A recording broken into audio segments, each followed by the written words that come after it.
തപാൽ വഴിയല്ലേ എന്ത് അല്ല പറയുകയാണെങ്കിൽ കുറച്ച് കോൺഗ്രസ് പഠിക്കണം, കുറച്ചെങ്കിലും അതിൽ വിഡ്ഢിത്തരം മുക്ത പ്രചരണം നടത്തണം. ഇതെല്ലാം വേണ്ടാത്ത കാര്യങ്ങളാണ്. ഞാൻ CPM-നെതിരെ ഇന്ന് തെറി പറഞ്ഞില്ല എന്ന് അതാണ് നിങ്ങൾ തെളിവ്. എന്താണ് നിങ്ങൾ പറയുന്നത്? പിന്നെ നുണയില്ലെങ്കിൽ പിന്നെന്താ? അല്ല നിങ്ങൾ തന്നെ പറഞ്ഞോളൂ. ഞാൻ അത് വായിച്ച് മനസ്സിലാക്കിയ ഒരു വ്യക്തിയാണ്. അല്ല സ്പെസിഫിക് ആയിട്ട് ഇതിൽ ഒന്നും പറയാനില്ല. ഞാൻ നോക്കൂ, നിങ്ങൾ പറയൂ, ഞങ്ങൾക്കൊരു പ്രോബ്ലം ഇല്ല. അത് പറയട്ടെ. കഴിഞ്ഞ 5 ദിവസമായിട്ട് എന്താ പറഞ്ഞത്? 2020 നിങ്ങൾ തൃപ്പൂണിത്തറയിൽ സീറ്റ് കൊടുത്തത് CPM-ന്റെ ഡീലിൻ്റെ ഭാഗമായിട്ട് ആരാ പറഞ്ഞത്? നിങ്ങളല്ലേ പറഞ്ഞ്? കേരളത്തിൻ്റെ നേട്ടം, കേരളത്തിൻ്റെ ചാട്ടം എല്ലാം പറഞ്ഞ് മുഖ്യമന്ത്രി. അദ്ദേഹത്തോട് പറയാൻ ഇതേ ഉള്ളൂ, ഒരു മുതിർന്ന നേതാവാണ്. മുസ്ലിം ലീഗ് വർഗീയ പാർട്ടിയാണ്. അഞ്ചാം മന്ത്രിസ്ഥാനം കൊടുത്തതിന്റെ പേരിലാണ് UDF തോറ്റുപോയെന്ന് വിലയിരുത്തി ഞങ്ങളല്ലല്ലോ.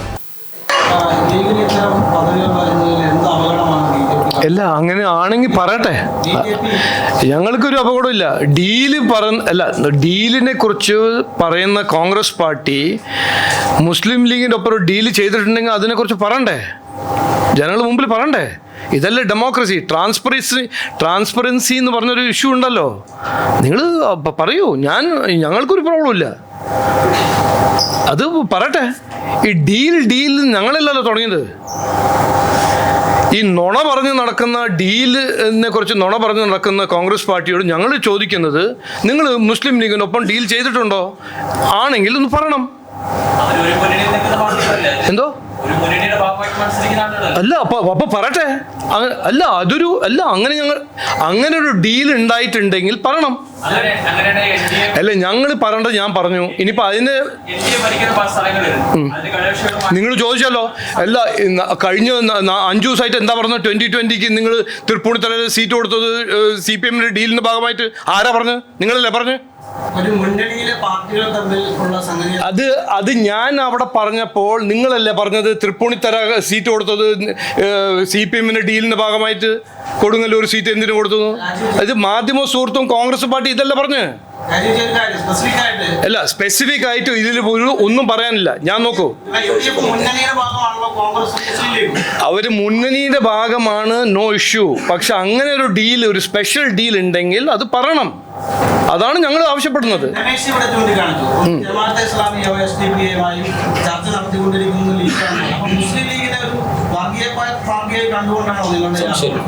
സംശയമുണ്ടോ അതില്? മുസ്ലിം ലീഗ് വർഗീയ പാർട്ടിയാണ്. അഞ്ചാം മന്ത്രിസ്ഥാനം കൊടുത്തതിന്റെ പേരിലാണ് UDF തോറ്റുപോയെന്ന് വിലയിരുത്തി ഞങ്ങളല്ലല്ലോ. UDF അല്ലേ വിലയിരുത്തി, കോൺഗ്രസ് അല്ലേ വിലയിരുത്തിയത്. അപ്പൊ 6ാം മന്ത്രിസ്ഥാനം ഇപ്രാവശ്യം കൊടുക്കാൻ അവർ തീരുമാനിച്ചിട്ടുണ്ടോ ഇല്ലെന്ന് അവരാണ് പറയേണ്ടത്. അവർ പറയട്ടെ ജനങ്ങളോട്. അല്ല അങ്ങനെ ഒരു ഡീൽ ഇല്ലെങ്കിൽ പറയണ്ടേ ഡീലില്ലാന്ന്. അതാണ് ഞാൻ ചോദിക്കുന്നത്. ഈ ഡീലിന്റെ ചർച്ച തുടങ്ങിയത് ഞങ്ങളല്ല. ഞങ്ങൾ ആദ്യം മുതൽ പറയുന്നത് നാടിൻ്റെ ഭാവി, നാട്ടുകാരുടെ ജീവിതത്തിൽ വ്യത്യാസം കൊണ്ടുവരാൻ ഞങ്ങളുടെ ഒരു കാഴ്ചപ്പാടുണ്ട്. അത് മുമ്പോട്ട് വയ്ക്കുമ്പോഴാണ് ഇവർ ഡീൽ എന്ന് പറഞ്ഞ് നടക്കുന്നത്. നുണ പറയുന്നു. അപ്പോൾ നുണ പറയുമ്പോൾ ഞങ്ങൾ ഒരു കൗണ്ടർ ക്വസ്റ്റ്യൻ. എന്തോ പിന്നെ നുണയില്ലെങ്കിൽ പിന്നെന്താ? അല്ല നിങ്ങൾ തന്നെ പറഞ്ഞോളൂ. ഞാൻ അത് വായിച്ച് മനസ്സിലാക്കിയ ഒരു വ്യക്തിയാണ്. അത് FCRയിൽ ആന്റി ക്രിസ്ത്യനോ ഒരു പ്രൊവിഷനും ഇല്ല അതില്. അല്ല അത് ഞാൻ പറഞ്ഞല്ലോ. അവരെ ഞാൻ വിളിച്ച് സംസാരിച്ചല്ലോ, അവരോട് പറഞ്ഞല്ലോ അതില്ല, അങ്ങനെയൊന്നും ഇല്ല. പക്ഷെ ഇത് പ്രചരിപ്പിക്കുന്നത് ആരാ? പൊളിറ്റിക്കൽ പാർട്ടി പ്രചരിപ്പിക്കുന്നതാണ് ഞങ്ങളുടെ പ്രശ്നം. ഞാൻ എന്താ പറഞ്ഞത്? നുണ പറയുന്ന പാർട്ടിയാണ് കോൺഗ്രസ് പാർട്ടി. അത് ഇപ്പൊ തുടങ്ങിയതല്ല. ഇത് ഈ നുണ പറഞ്ഞ് പ്രചരിപ്പിക്കുന്ന പാർട്ടി കോൺഗ്രസ് പാർട്ടി അത് തെലങ്കാനയിൽ തുടങ്ങിയതാണ്. ഞാൻ കണ്ടതല്ലേ, മനസ്സിലാക്കിയതല്ലേ. ഇവിടെ അത് ഞങ്ങൾ നടപ്പിലാക്കാൻ സമ്മതിക്കില്ല. അതാണ് ഞങ്ങളുടെ, അതിൽ ഒരു സംശയം ഉണ്ടാകാൻ പാടില്ല. അതിന് സ്പേസ് കൊടുക്കാൻ ഞങ്ങൾക്ക് സമ്മതിക്കില്ല. ഞങ്ങളിങ്ങനെ അധ്വാനിച്ചിട്ട് ജനങ്ങൾക്ക് വേണ്ടി ഒരു നല്ല മാനിഫെസ്റ്റോവും നല്ലൊരു കാഴ്ചപ്പാടും ഉണ്ടാക്കുമ്പോൾ DK ശിവകുമാർ ഇവിടെ വന്നിട്ട് ഡീലിനെ കുറിച്ച് പറയുമ്പോൾ ഞാൻ എന്താ ചെയ്യേണ്ടത്? നമസ്കാരം എന്ന് പറയണോ? അത് സമ്മതിക്കില്ല. അത്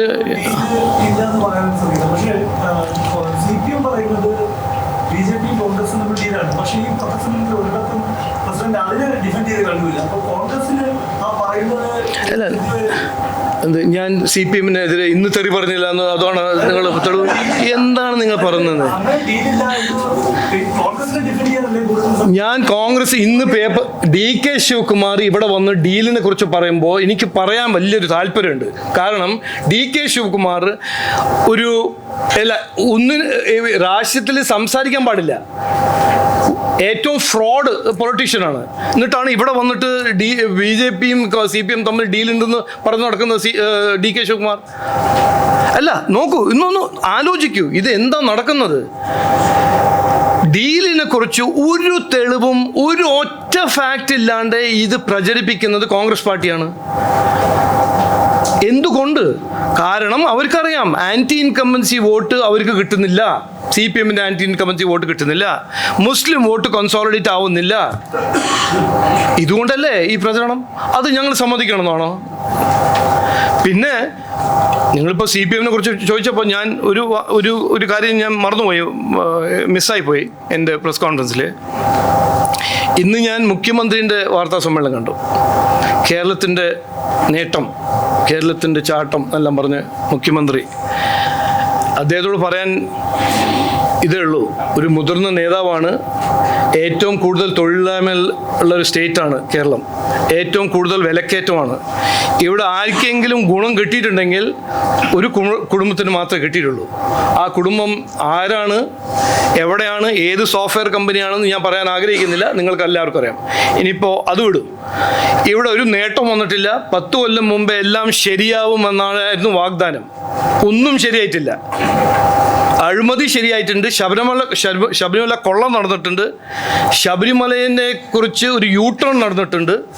ഇതെല്ലാം നേട്ടമാണെന്ന് പറഞ്ഞു നടക്കുന്ന CPM സർക്കാരോട് ഞാൻ പറയാൻ ആഗ്രഹിക്കുന്നത് അതൊന്നും ശരിയല്ല. അതിലൊരു വലിയ മാറ്റം ഈ ഇലക്ഷനിൽ ജനങ്ങൾ നിങ്ങൾക്കൊരു മറുപടി തരും. നന്നായി ഒരു ക്ലിയർ ആയിട്ടൊരു മെസ്സേജ് ഈ ഇലക്ഷനിൽ CPM-ന് കിട്ടും. എന്താണ് അത്? അല്ല, ഞാൻ എന്നോട് ചോദിച്ച ചോദ്യമാണ്, ഞാൻ ഇതിന് മറുപടി തന്നതാണ്. 80% ജനങ്ങൾക്ക് മനസ്സിലായിട്ടുണ്ട്, ഇതിൽ ഒരു പ്രശ്നവുമില്ല. പക്ഷേ ഈ കുത്തി നിറയ്ക്കുന്ന ഒരു പ്രചരണം ഉണ്ടല്ലോ, അതിൽ ഒരു 10-15% സമുദായത്തിന് ജനങ്ങൾക്ക് ഒരു ആശങ്കയുണ്ട്. ആ ആശങ്ക മനസ്സിലാവുമ്പോഴാണ് ഞങ്ങൾ ഗവൺമെൻറ് ഇന്ത്യയോട് പറഞ്ഞത്, ആശങ്ക ഉണ്ടെങ്കിൽ ഈ ബില്ല് പാസ് ചെയ്യരുത്, അവർ ചർച്ച ചെയ്തിട്ട് മാത്രം ബില്ല് പാസ് ചെയ്യണം. അതാണ് കിരൺ റിജിജു ഇവിടെ വന്ന് പറഞ്ഞ് സംസാരിച്ച് ക്ലാരിഫൈ ചെയ്തത്. അല്ല, എന്താണ് കിരൺ റിജിജു പറഞ്ഞത്? നിങ്ങൾ എൻ്റെ റിപ്പോർട്ട് തന്നെ വായിക്കുന്നില്ലെങ്കിൽ ഞാൻ ചെയ്യാനാണ്. കിരൺ റിജിജു പറഞ്ഞത്, അങ്ങനെ ആശങ്ക ഉണ്ടെങ്കിൽ ഡൽഹി അവർ വരിക, ഞാൻ എക്സ്പ്ലെയിൻ ചെയ്യാൻ തയ്യാറാണ്, അദ്ദേഹം പറഞ്ഞാണ്. അല്ലെങ്കിൽ ഞാൻ ഇവിടെ വന്ന് എക്സ്പ്ലെയിൻ ചെയ്ത് പിന്നെ നമുക്ക് ഡിസ്കസ് ചെയ്യാമെന്ന് പറഞ്ഞു. എല്ലാവർക്കും നിയമത്തെ LDF സ്ഥാനാർത്ഥി പരാതിയിൽ പറയുന്നത് തപാലുകളും കൊറിയറും പാഴ്സലുകളും വഴി പണം ഇങ്ങോട്ടേക്ക് എത്തുന്നതെന്നും സംസ്ഥാനത്തിന് പുറത്തു നിന്നുള്ള വാഹനങ്ങൾ മണ്ഡലത്തിലുടനീളം വിതരണം ചെയ്യുമ്പോൾ ഈ കോൺഗ്രസും CPM തമ്മിലൊരു കോമ്പറ്റീഷനാണ്. അപ്പോൾ ആരാണ് ഏറ്റവും അബ്സേർഡ് കാര്യങ്ങൾ പറയുന്നത്? കോൺഗ്രസ് ഇതുവരെ ഗോൾഡ് മെഡൽ ചാമ്പ്യൻ ആയിരുന്നു. ഇനിയിപ്പോൾ സഖാവ് ശിവൻകുട്ടി അതിലൊരു കോമ്പറ്റീഷനിൽ പങ്കെടുക്കുന്നു എന്ന് എൻ്റെ ഒരു അഭിപ്രായമുണ്ട്. തപാൽ വഴിയല്ലേ എന്ത് അല്ല പറയുകയാണെങ്കിൽ കുറച്ച് കോൺഗ്രസ് പഠിക്കണം, കുറച്ചെങ്കിലും അതിൽ വിഡ്ഢിത്തരം മുക്ത പ്രചരണം നടത്തണം. ഇതെല്ലാം വേണ്ടാത്ത കാര്യങ്ങളാണ്. ഈ പേടി ഉണ്ടാവുമ്പോൾ, ഭയം വരുമ്പോൾ ഓരോന്നിങ്ങനെ പറയും. അത് മെയ് 4-ാം തീയതി വരെ ഉണ്ടാവും കുറച്ചെല്ലാം ഇതെല്ലാം.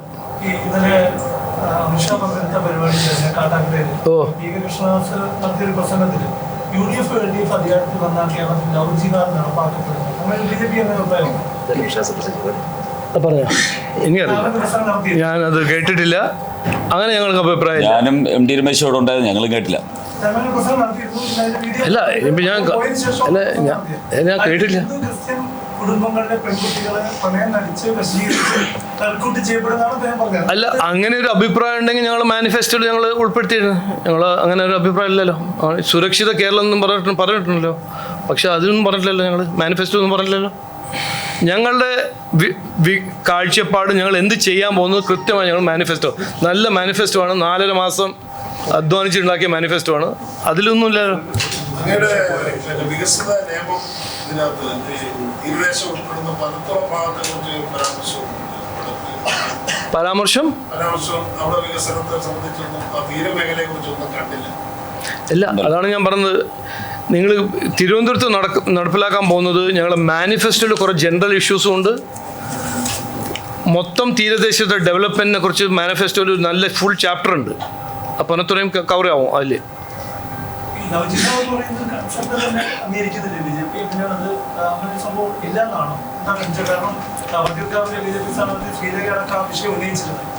ഇല്ല, അല്ല, ആ വിഷയത്തിൽ ഈ കോൺസെപ്റ്റിനെ സംബന്ധിച്ചുള്ളതല്ലല്ലോ. ഇവിടുത്തെ ക്രിസ്ത്യൻ യുവതികളെയും ഹിന്ദു യുവതികളെയും പ്രേമം നടിച്ച് തട്ടിക്കൊണ്ടുപോവുകയും സിറിയയിലേക്കും ഒക്കെ കടത്തുകയും ചെയ്യുന്നു എന്നുള്ളൊരു വിഷയം ഈ കേരളത്തിലെ സാമുദായിക നേതാക്കന്മാർ, വിവിധ ഹിന്ദു സംഘടനാ നേതാക്കന്മാർ, ക്രിസ്ത്യൻ സഭകൾ ഒക്കെ അതാത് കാലങ്ങളിൽ ഉന്നയിച്ചിട്ടുള്ളതാണ്. അവസാനം കോതമംഗലത്തെ ഒരു ക്രിസ്ത്യൻ യുവതിയെ ഇതുപോലെ തട്ടിക്കൊണ്ടുപോയതിനെ സംബന്ധിച്ച് പ്രതിഷേധിക്കാൻ പോലും ഇടതുപക്ഷവും വലതുപക്ഷവും തയ്യാറാകാത്ത സാഹചര്യത്തിൽ BJP മാത്രമാണ് ആ പ്രതിഷേധ രംഗത്തുണ്ടായിട്ടുള്ളത്. ലവ് ജിഹാദ് എന്നുള്ളത് ഒരു യാഥാർത്ഥ്യമാണ് എന്നുള്ള കാര്യത്തിൽ ആർക്കും സംശയമില്ല. അതിൻ്റെ ടെക്നിക്കൽ ടേമിനെ സംബന്ധിച്ചാണ് സംശയം. ആ ടെക്നിക്കൽ ടേം സ്വാഭാവികമായിട്ട് ഓരോരുത്തർക്കും ഉചിതമായിട്ടുള്ള ടെക്നിക്കൽ ടേം ഉപയോഗിക്കാം. ഇത് മാത്രമേ ഞങ്ങൾക്ക് അതിനെക്കുറിച്ച് പറയാം. കോതമംഗലത്ത് നടന്നപ്പോൾ ഷോൺ ജോർജ്, ഞങ്ങൾ സ്റ്റേറ്റ് വൈസ് പ്രസിഡന്റ്, കൃത്യമായി പറഞ്ഞൊരു കാര്യം ഞാൻ ഇന്ന് റിപ്പീറ്റ് ചെയ്യുന്നു. ലവ് ജിഹാദ് എന്ന് പറഞ്ഞ ഒരു ഇഷ്യൂ ഉണ്ട്. പക്ഷെ അതിൻ്റെ ഒരു ലീഗൽ ക്രിമിനൽ ഡെഫിനിഷൻ CRPCയിലോ ക്രിമിനൽ കോഡിലില്ല. അതാണ് കൊണ്ടുവരുന്നത്. അത് എന്താണ് പ്രോസിക്യൂട്ടബിൾ ക്രൈം, അതിൻ്റെ ഡെഫിനിഷൻ ഇന്നിപ്പോൾ ഇല്ല. അത് ചെയ്യണം, അത് ചർച്ച ചെയ്യണം.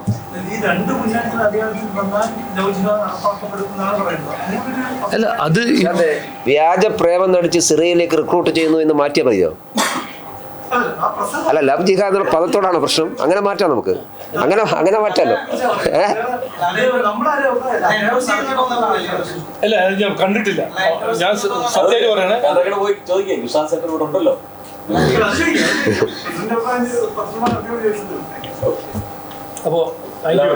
എല്ലാവർക്കും നന്ദി, നമസ്കാരം.